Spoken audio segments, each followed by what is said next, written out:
Um, Good afternoon to everybody. Good to see everybody. And just a couple words about last weekend. Obviously, we were really pleased to get the win. It was a good effort by the entire team, and happy to get a road win anytime in conference. That's a good thing. Just in a nutshell, I think our older guys really did a good job of playing well and giving us leadership. And then next man in, that's something we've talked about for 20 plus years. And I think you had some good examples, whether it be a senior like Nick DeYoung jumping in and really playing probably his best game I think since he's been here. Guy like T.J. Hall, who has played and was called upon, did a really nice job, and or a new guy like Jackson, who just that was his first start in college football, as far as I know. So, a lot of really kind of covered the spectrum there. But again, good efforts. We did a good job on ball security and takeaways. We've been doing a good job on that, and happy to see that. Did a good job playing clean, penalties, that type of thing, and special teams. Certainly gave us an edge, be it Drew or the punting. We didn't punt a lot, but I think Reese did a really nice job there too. So happy about that, and just want to congratulate a couple guys. Caleb Johnson being a semifinalist for the Doak Walker Award, one of three people, so that's tremendous. And then Caden came out today. Caden Weegens is a finalist for the Jet Award too. So I was interested to see. It's been 14 years. We've had some good returners over the last couple of years, and would have thought Cooper or some of those guys might have been on there. So it's a real compliment to Caden and the job he's done. Then, needless to say, Drew Stevens, Big Ten Special Teams Player of the Week, had a great performance and is really kicking well and playing like an experienced guy now. So happy for him as well. Moving forward for this week's game against Nebraska, our captains are same four as last week. We've got Quinn Schulte and Jay Higgins defensively, and then Luke Lachey and Logan Jones on the offensive side. So those will be the four guys. Definitely out will be Reese Vanderzee, still a ways away. Hopefully we'll get him back for the bowl game. Starting to turn the corner a little bit there. Jamari Harris won't be able to go, and Dunk I don't think will make it. I'm pretty sure that he won't be able to go either. He's improving, but I don't think he's going to make it. So everybody else is moving forward, and I think we have a chance to have everybody else ready for game time. So we'll see how that goes. Nebraska coming in here, coming off a really good win, good home win against Wisconsin, playing really well, made them bowl eligible. I think everybody knows that, and it's really a credit to Coach Rule, his staff, and his players just for the job they've done in 2 short years. Last year, 5-17, but a lot of really close, tough defeats, and then turning the corner this year and becoming bowl eligible. So they've done a really good job putting the team together, be it the guys that were there, guys they've recruited, and then certainly some guys in the transfer portal also. So they've done a good job of putting all three of those things together. Really aggressive on defense, and to me it starts up front. They've got 2 defensive tackles that feel like they've been there forever. I think they have been there 4 years or 5, I don't know, but both have started a lot of games, and they're showing it. They're really strong, aggressive, really tough guys, and it kind of starts there. So it's really tough to block those guys inside. I've got a lot of guys that are really doing a good job. They play a lot of people, and probably the other guy I've noted, their safeties are all good, and they play with 3 of them, but number 2 looks to be like the quarterback back there and the leader. So he's a really good football player on top of it. Offensively, a little different, a little bit more youth there, on contrast to the 2 defensive tackles that have been there a long time. Their quarterback is an outstanding player. I can't imagine there's a better freshman quarterback in the country, and number 17, receiver and return guy's a true freshman as well, and really good, outstanding football players, very dynamic. So they've got a good offensive football team, good at the skill positions, big, and they've got some experience up front, and then special teams, talented, good size, good speed, and their punters are really good performer as well. So it's going to be a big challenge for us, and I know they're coming in here with confidence, so we'll have to be at our best Friday to be ready to go here. A couple quick asides here, and we'll move on. But 23, seniors will be recognized, so it's always an interesting thing. We had our bye week a couple weeks ago, and I told the whole team, things are going to go faster the last 2 games. I'm sure the seniors will tell you the same thing about their entire careers. When you get to the back end as an older player, it just, it seems like it goes really fast. So kind of like a season, but can't say enough about these guys. They've all done a great job. Some of the guys have been here the entire time. We've got a couple guys that transferred, and I think also of note and kind of interesting, we've got 10 of the 23 are walk-ons originally here. Some have gone on and earned scholarships, other guys haven't, but they've stayed with the program and really done a great job. And cherry pick an easy one. Jeremy Chaplin, young guy from Waverly Shell Rock. Good prospect when he came here. He's really developed into a really good football player, an outstanding teammate, and also has earned distinction as a Big Ten distinguished scholar on top of it. So, great guy to be on the team, and just that's kind of a little bit representative of the whole group as it pertains. And it's always a bittersweet time. It's kind of like being a parent. There's a time where guys move on and they go on to the next phase of their lives. So you're happy for them. You want to see them have great success, and same time you hate to see guys leave too. So it's a little bit bittersweet. Always has been, always will be. And the bottom line is I'm really happy for the guys. I know every one of the guys are ready to go on to the next chapters. Some will play football for a while, but it won't be forever. And still, the most important thing they do in college is, number one, get their education, and all these guys have done a great job of that, or will do that in this semester or the next semester. And the other part is just having great experience, while they're here, be it football, their social lives, and learn how to navigate, make decisions, those types of things. So again, I'm really confident this whole group will do well, and wish them all the best here. Kid captain, we have a 12-year-old, Lucas Hazen's a young guy from Muscatine.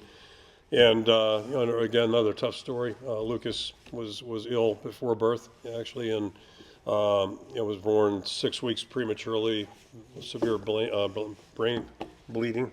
Struggled with that one there. But anyway, just had a lot of challenges, and the people at the Children's Hospital, Stead Family Children's Hospital, the whole care staff has done a great job with him. He is in a wheelchair now, but Mom says he got a great spirit, and she puts no boundaries on him. Big Hawkeye fan, so certainly be great to have he and his family with us, and honored to have them with us this weekend. So happy about that. And then last thing, just real quickly, the Heroes game. I think one of the great concepts for a trophy, and just a rivalry where you truly recognize people that are really special in each state. And for us, it's a real honor to be able to honor the memory of Dan Marburger. And I'm sure most of you know Dan's story as principal at Perry High School.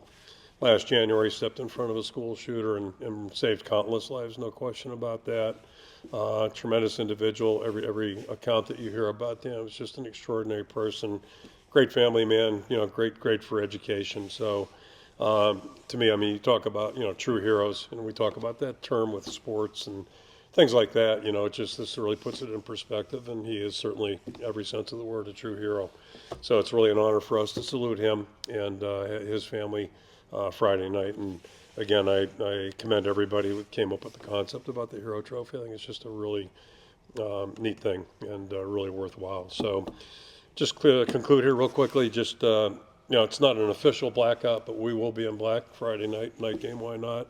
So if the fans want to jump in there with us, we'd really appreciate that. I think it'd be great, and should be a great environment. Might be a little toasty, or chilly, I should say.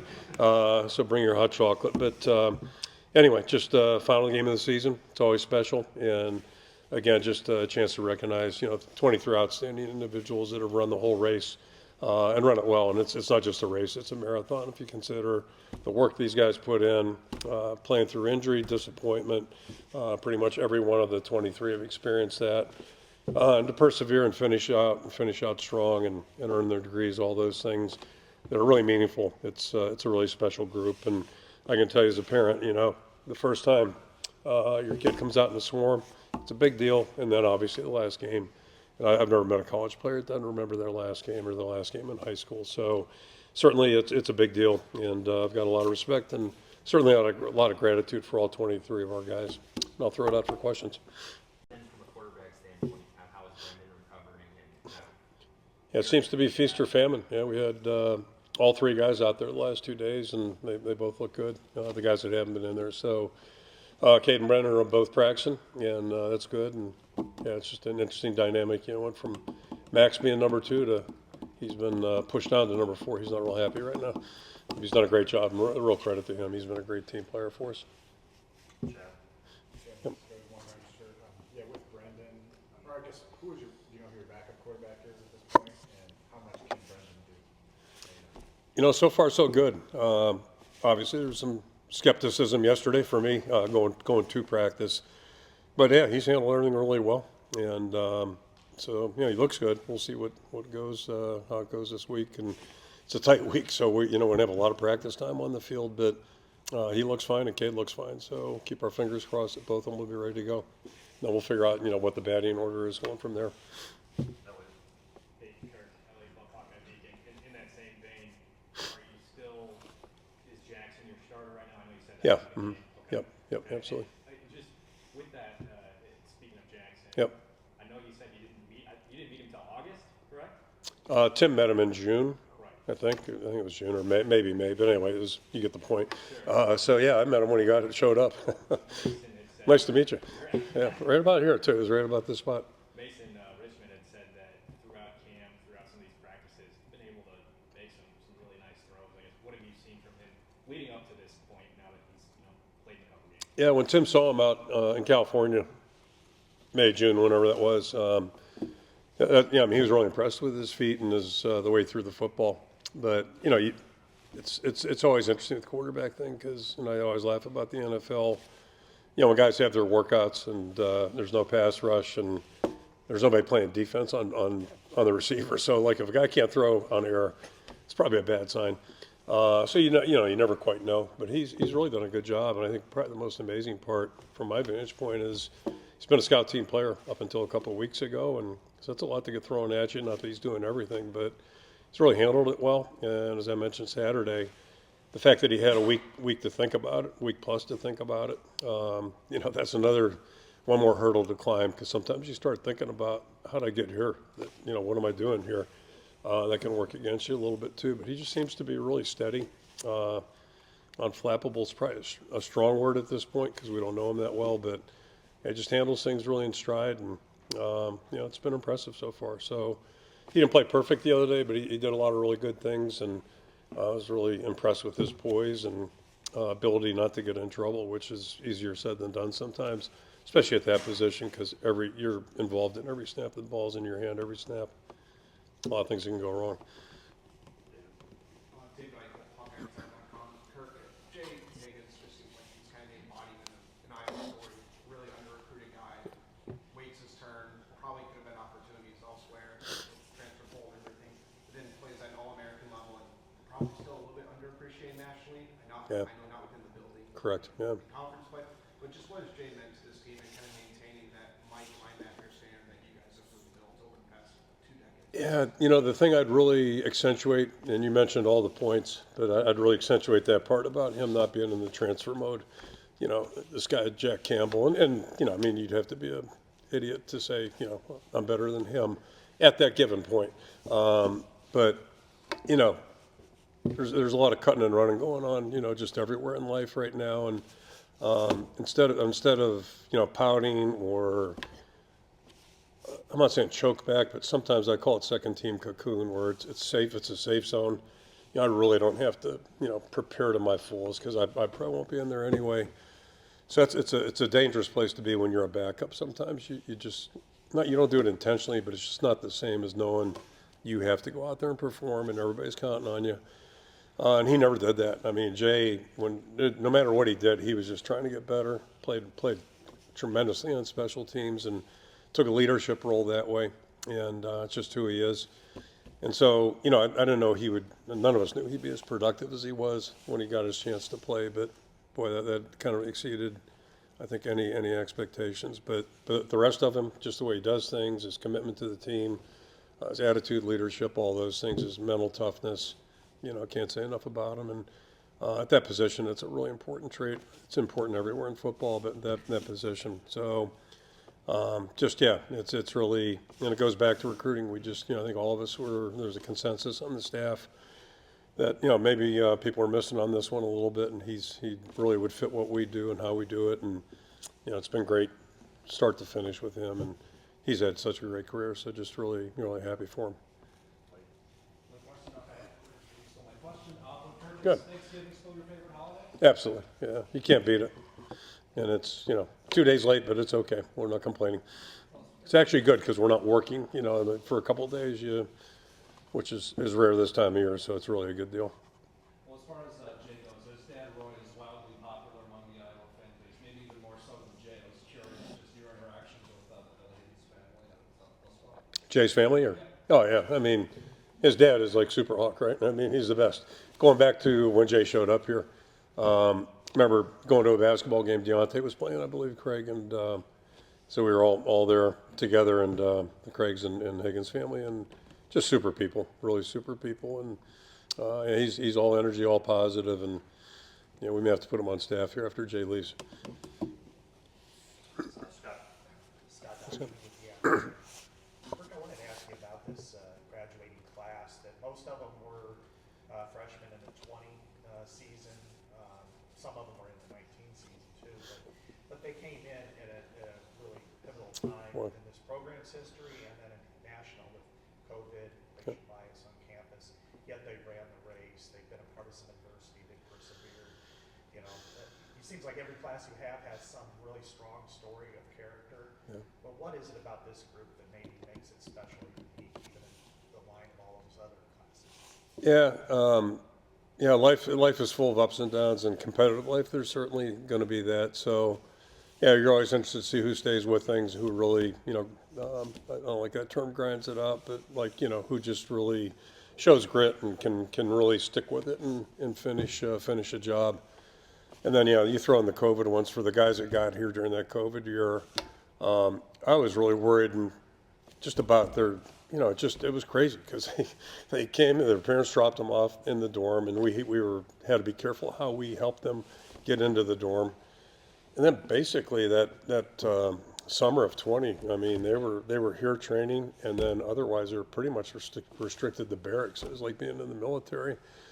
Because they really couldn't go downtown and nothing was open anywhere, and just so you got all these guys from different places that, and maybe in some way, and that was kind of interesting to watch it. In some ways, it almost made them a closer group, because at least I'm sure when the doors were shut, they were intermingling and all that kind of deal.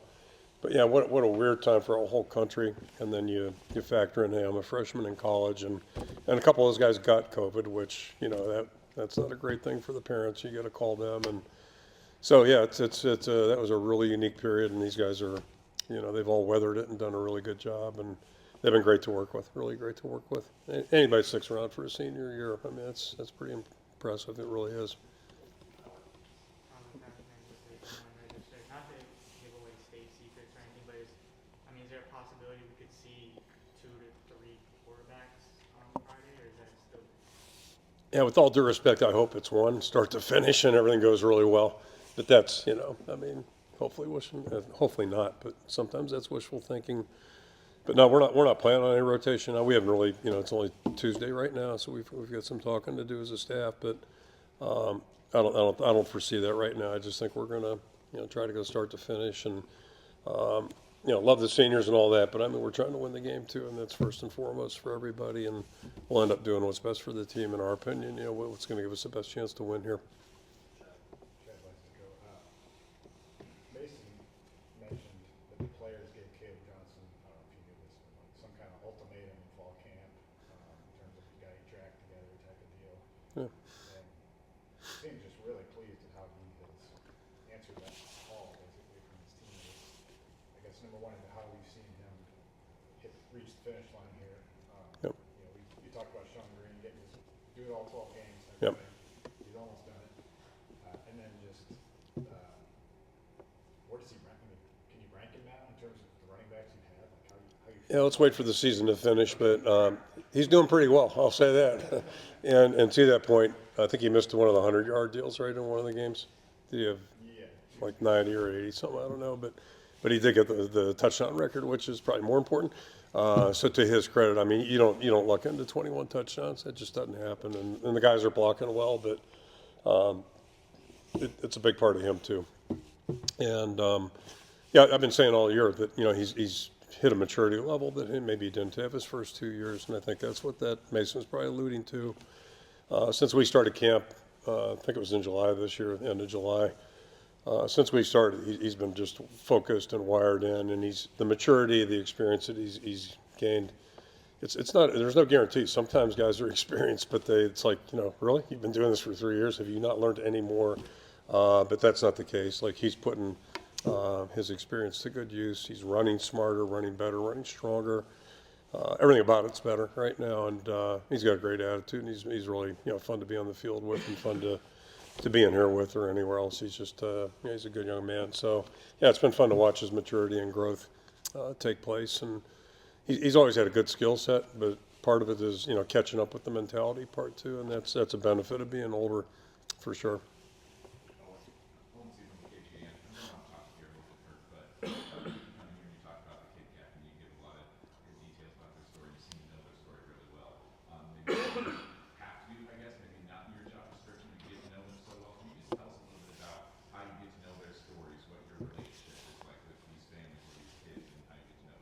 Yeah, like a lot of things I get, somebody's prepped me on stuff, gives me the information, but our opportunity to interact with them starts in August, and myself and all the seniors, and then, speaking of seniors, but they're involved with them over in the locker room before Kids Day scrimmage or practice.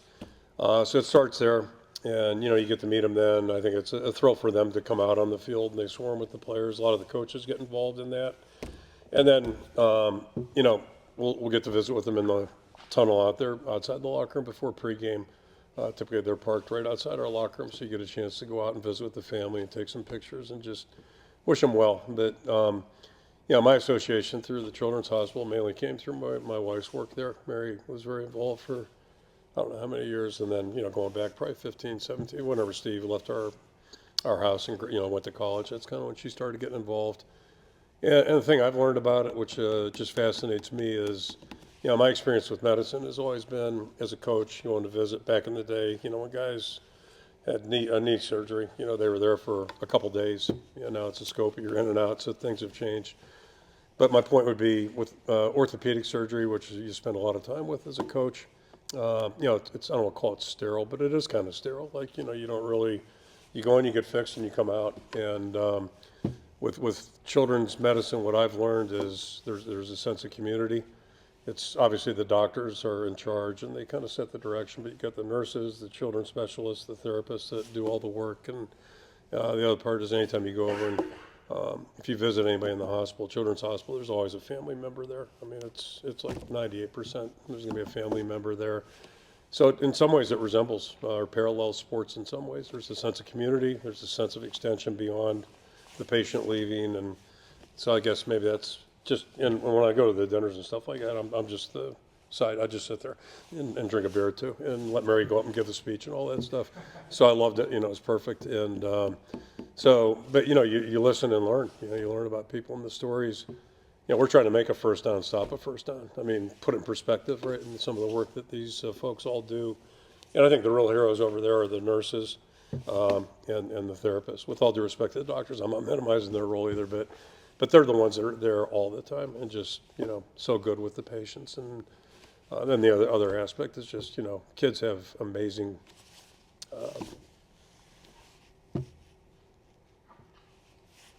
Just kids tend to be pretty optimistic, they really do. That's pretty cool to see. John Steffen does that again. With Nick Jackson, this is like his third senior day now, it seems. Kind of what stood out to you?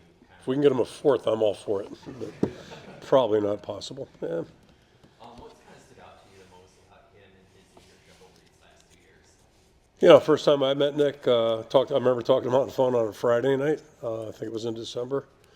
Whenever that process began, and he was playing some kind of football video game with one of his buddies, which I found that interesting. So I thought he's either lying or this is interesting on a Friday night, and he's down there doing that. In retrospect, I'm pretty sure he was doing it. And he just, from the first time you meet him in person, he's just a focused, serious guy. Knew what he's looking for. Had a very clear vision of what he's looking for. And fortunately for us, we met the vision. And, it's just been unbelievably good to work with. He is one of those guys. He's like a 35 every now and then. You get guys, Logan Lee last year, they're a little bit mature beyond their chronological age, and Nick was certainly that. He just I don't know, blended in is the right word, but just became one of our team guys, just like that. It was no effortless for him. And when you meet him, I mean, he's just that kind of person. So really good football player, stellar person, and been a really good leader in our program too. So it's, that to me is like the perfect transfer portal guy, if you will, So every now and then you get pretty lucky. So with two, Scott. Scott, Dr. Megan with you.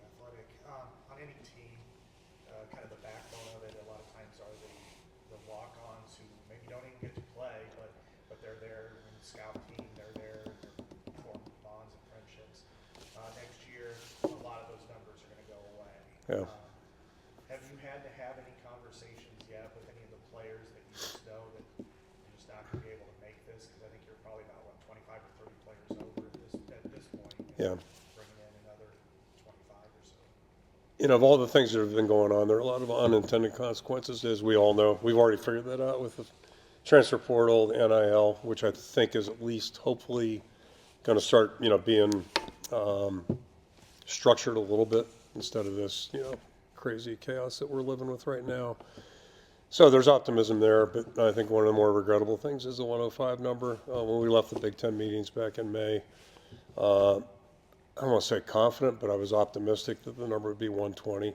And I think as a group we had consensus, and it seemed like there was good support for that. But, things happen. And so anyway, here we are. The reality is 105 with still a lot of questions to be answered. The details are not, I don't think there's anything in black and white yet. And we're approaching the end of the season, like 2 days, 3 days here. So to answer your question, we haven't had those discussions, and that's something we're going to have to do in December, just in full, to be honest with our players and let them know that, you may not have a spot, just so they can, if they want to pursue other options, they'll have that opportunity. But yeah, I think it's really unfortunate, and to me it was a missed opportunity. It would have, it seems like it would have been more logical to stair-step it down, 115 then 105 or whatever. But, that wasn't part of the discussion, at least, didn't make it down to us. So we'll have to deal with it and try to be as humane about it. And then the other flip side is that, in my mind, every one of those the 10 of the 23 guys, they got a role in our team. Like, they wouldn't be here if they don't have a role. They're part of our team. They're valued. They're important. So, we're cutting back on opportunities. And then the other component, with Dallas Clark had made that cut. Just from a football standpoint, with Dallas Clark had made the cut after year one here. Because I think he was third or fourth team outside linebacker when I got here in spring of '99. So you wonder about how many of those stories are going to not ever take place that maybe could have or would have. And at a school like Iowa, that's important. Maybe not so much at some other schools, but for us, you guys know our stories better than anybody. Yeah, but we got a lot of them. So that's another unfortunate byproduct. But we'll figure it out and just try to be smart about how we operate, and then obviously most importantly, try to be really transparent with our players and do it in a way where they have an idea what's going on there, and that means we've got to really kind of pinpoint our thinking here next week. But right now it's all on hold until we play Friday. Last question, Kyle. Yep. It seemed like Max Llewellyn had a pretty big impact on the D-line against Maryland. What have you seen from his kind of growth and trajectory? Yeah, I'm smiling. He came to camp, probably before his senior, I guess it would have been. I remember he's sitting down with him and his dad out there, and we're having a conversation and all that. But if you wanted to read my mind, I'm looking at him going, "Are we sure this guy can, be a defensive end?" He's pretty linear at that point. And then, again, this kind of ties in with the whole thing too, right? So we got signing next week. These guys are just finishing their senior year, but most of them were committed back in June. So, they're not even seniors in high school when we're recruiting them. And a big part of what we do, most of our guys don't walk in here looking like NFL guys. They may look that way when they walk out, but they don't look like that when they get here. So, it's just you got to project sometimes and think a little bit. But the one thing about him in camp, he had a high motor, really high motor, and he was tough. So that was kind of the basis for the evaluation. So from sitting on that back in my office there, how many years it would have been, the growth that he's really exhibited, it's been really good. And the thing that's been consistent, he works hard. He goes hard. He really, I remember talking to him during COVID, bringing up COVID. Him and his brother, set up a gym basically in their garage, and I'd call him, and Nick was playing video games on Friday night, and Max was lifting in his garage with his brother, who's an athlete too. So he's a football guy, got a good mentality, just goes hard, and he's really improved. And the good news is his best is in front of him, but he's a high motor player for sure. Okay, happy Thanksgiving.